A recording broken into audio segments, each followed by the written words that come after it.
So listen, getting a credit card is easy, right? But using it correctly, now that's the part that most people never actually learn to do. Because an easy assumption to make is that as long as I pay it before the due date, I'm good. And technically, yes, but there actually is a little bit more to it than that. And once you understand how the timing of your payments works and how it affects your credit score, the whole credit card system just starts overall making a lot more sense. What's up, y'all? My name is Ruben, and this is Eternal Assets, where I'll talk any and everything financial literacy. Listen, I spent the last 2 years working in financial services, talking to people about their money every single day. And in this video, I want to break down when you actually should pay your credit card bill and how all of this can actually affect your credit score. So before we actually get into the best time to pay your credit card bill, you first need to understand two most important dates that are on your account. The first one is going to be your payment due date.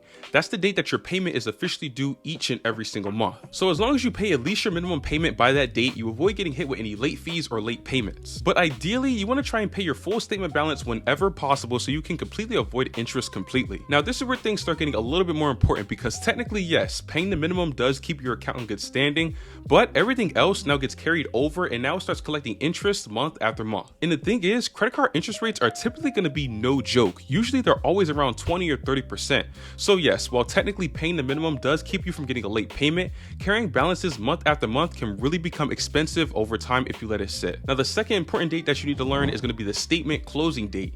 This is the one that really changes how people understand credit cards once it clicks, because your statement closing date is basically the day that your credit card company takes a snapshot of your account for that billing cycle. So whatever balance is sitting on your card around that time is often the balance that's going to get reported to the credit bureaus. And this is exactly where the timing side of credit cards starts to matter the most. Now let's make this make sense with a real life example. So let's say you have a credit card that has a limit of $1,000, and throughout the month you spend $900 on that card. Now imagine your statement closing date is on the 25th. If your balance is still sitting at $900 when the statement closes, then your credit card company may report that balance to the credit bureaus. So even if you plan on paying off that credit card completely just a few days later, your credit report could still temporarily show that you're using almost 90% of your total available credit. And this is where something called credit utilization starts to come into play.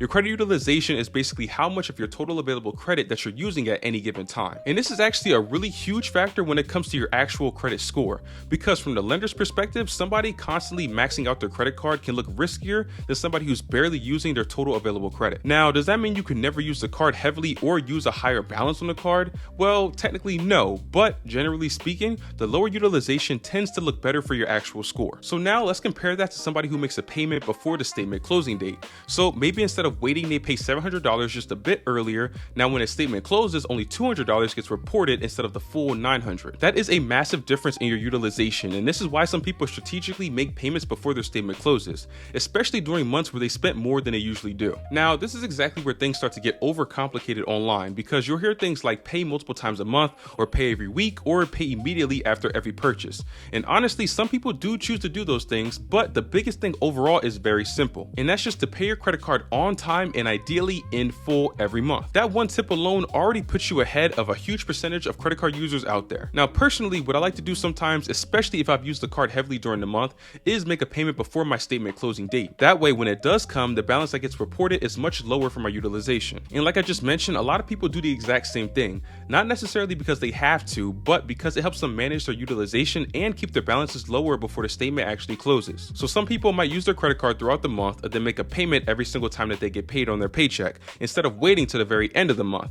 Others might make a larger payment right before the statement closes, but the thing is, there's no single perfect method. The main goal is really just understanding what's actually happening behind the scenes when your balance gets reported to the credit bureaus. Now, if all this does sound a bit complicated, do not stress yourself out trying to be perfect with it. Trust me, you do not need to obsess about your credit card every single day just to build a good credit score. Now, something else I also wanted to mention is that you've likely heard a lot of people talk about the 30% credit rule or the 30% utilization rule. And honestly, yes, it is a good rule to follow to keep your credit utilization under 30%, but generally speaking, the lower the utilization, the better. So personally, if possible, I try to keep it somewhere under 10%. But does that mean you can never use more than 10% or maybe even more than 30% of your total credit card limit? Well, necessarily no. So going back to that example from earlier, if you have a credit card limit with $1,000 and spend $700 or maybe $900 during the month, that's not automatically a bad thing. And that's simply because if you pay it off before the statement closing date, so maybe only let $50 or $100 report, your utilization is going to look much better when it actually goes to the credit bureaus. And honestly, this is where a lot of people misunderstand credit utilization. They think that using more than 30% on their limit is automatically bad no matter what, when in reality, what really matters is what the balance is when it actually gets reported. One of the most simplistic ways to think about this whole thing is this. Your due date is about avoiding late payments and interest, while on the other hand, your statement closing date is about what balance gets reported. Once you understand how those two dates actually work together, the whole credit card system starts to feel a lot less complicated. This isn't the kind of things that schools or even parents sometimes really break down in detail. So once you understand how the system works, credit cards stop feeling really confusing and they start becoming a really powerful financial tool for yourself. So if this video really helped you out, please make sure to hit the like button because it really helps out the channel. And if you want more videos like this on credit, saving, and financial literacy, please consider subscribing as well. And let me know down in the comments what's something about credit cards that you were confused about when you very first started. Peace.